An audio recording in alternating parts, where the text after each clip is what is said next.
What's up, guys? Welcome back to the channel. So today we are going to be talking about the brand new Plunder Patrol archetype, new support with the brand new Synchro monster. You'll see it get summoned here in just a second here. So the brand new Pendulum Synchro over here really allows for a really good play. So what does it allow you to do? Well, it allows you to basically make it so you give your opponent a token. When you place it in the pendulum zone, you'll be able to declare a type and then give it to your opponent. So maybe Rivalry goes in, something to lock down your opponent could be something that you could consider with this combo here. Most of the stuff in the archetype is usually Fiend, although if you do run the Adventure engine, then yeah, you might be stuck with a mix-up here. But you might not have to activate it immediately. Obviously, just activate your effect of the Wandering Griffin, and then you could just utilize the effect after that, right? So basically what it comes down to is giving your opponent a token can actually brick a lot of decks. The Kasrilas, very relevant archetype. We have the Fenrir and the Unicorn, which require you to have no monsters to get that additional like free bonus special summon, right? So what the heck is the Plunder Patrol archetype oriented around doing? Because I haven't seen it in a while. I wanted to know if like it kind of changed, because I felt like the archetype was a little bit underwhelming when it first like kind of came out. People were playing it. It didn't really win too much. It doesn't really have like a negate like 6 sort of a board. But what it does do is it gives you some advantage. It technically has one negate. You have a negate which the Plunder Patrol ship lists.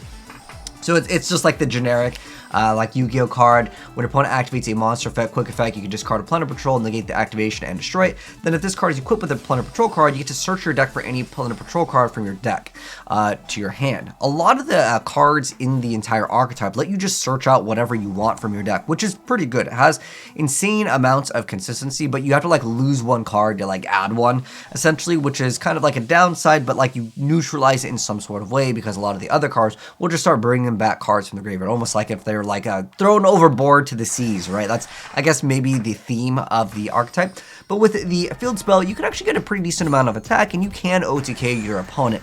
Now, are you going to be able to consistently have enough cards to OTK your opponent turn 1? It's kind of up in the air. I got a couple different replays courtesy of my homie Progenitor, so shout out to him for this build over here. So I'll show you kind of like the go-to play like turn 1. Like, what's the go-to play turn 1? Well, it's not like going to be like explosive here. In this instance over here, you're not going to have the Griffin because, well, this got stopped. But nonetheless, it's basically to bait out. Like, you can play through one hand trap easily with this. But again, you're just giving your opponent the token. That's what the brand new Synchro Pendulum effect does. It's kind of weird. The whole archetype, I was thinking like, are we going to be making like Pendulum Plunder Patrols? Not really. It's just to give your opponent a token. Again, you go into the Blackbeard as well as getting List. List has the negate. Then you have Jord over here. So Jord, okay, I should go over this full effect because I know my face is kind of blocking it real quick over here. All right.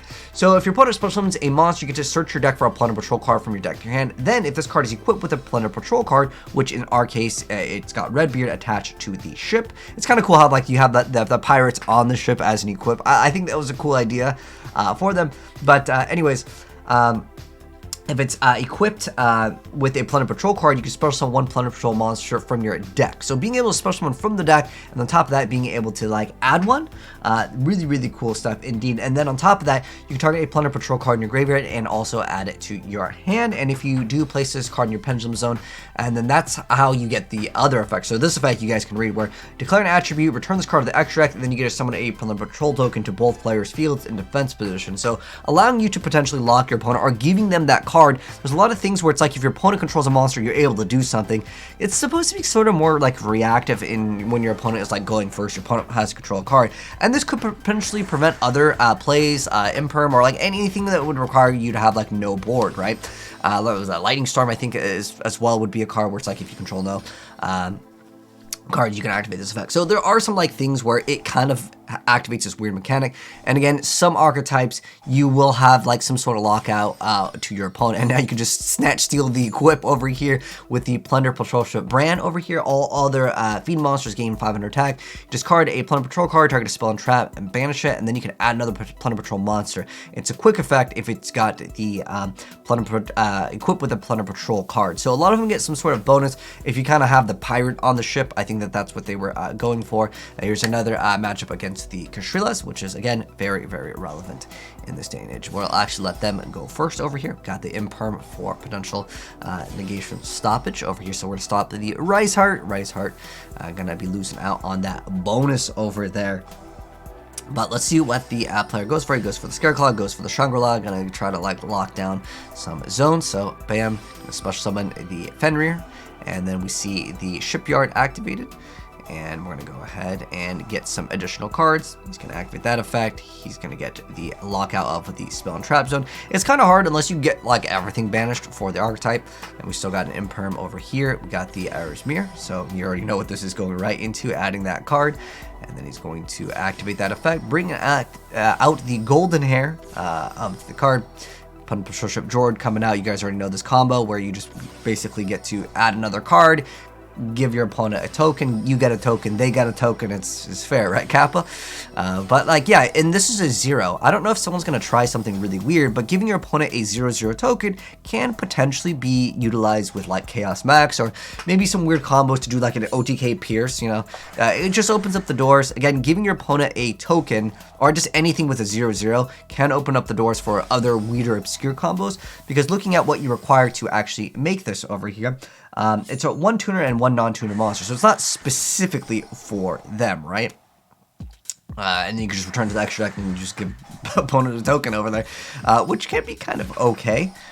For that, you'd maybe need to mix in some other Plunder Patrol cards if you want to try it out, but I think it could be interesting because it doesn't require it specifically to go for. But you can see the deck can swarm the following turn, so the whole goal is basically to make like one negation, and then there's a couple like quick effects, special summon, add. You get to basically out-resource your opponent. It's not necessarily oriented around a grind game deck, but it's not oriented around negating every single thing that your opponent does. So now you guys have seen 3 duels over here. Let me go ahead and give you the build that Progenitor was playing over here. So we got the new Plunder Patrol, and it is right here. So this is the build, and if you guys want to, I'll put the one-click download via the Discord. Whoops, that's not the realized. Here we go. So the brand new card that the archetype did get was Jord over here. This is what basically runs everything, giving your opponent that token, can kind of lock them out. Plus it allows you to recycle that one card instantly with Jord. So here is the archetype in terms of what was seen in the gameplay. Again, I'll mouse over it relatively quick.